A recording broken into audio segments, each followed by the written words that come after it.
তো আমি কি আর বলবো, যে কারণে আসলাম আর কি।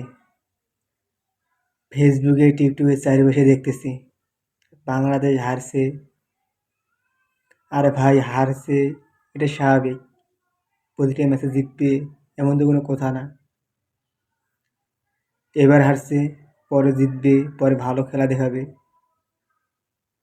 বাংলাদেশ হারছে, এই কারণে এখন বাংলাদেশ খেলা দেখবে না, বাংলাদেশ বয়কট করলো, কত কি ফেসবুকে আর টিকটকে ঢুকা যাইতেছে না। তো ভাই এইটা কথা বলতেছি আপনাদের আমি। হারলেও আমি বাংলাদেশ, জিতলেও বাংলাদেশ।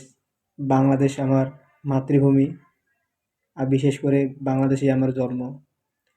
যারা বলতেছে যে খেলা দেখবে না, সেটা পার্সোনাল, সে তার একটু ব্যক্তিগত বিষয়, খেলা দেখুক না থাকুক, কিন্তু বাংলাদেশ বয়কট করলো, হে করলো, হো করলো, মানে এখন তোর মুচ্চুর পাকাইতেছে যে ফেসবুকে আর এই টিকটকে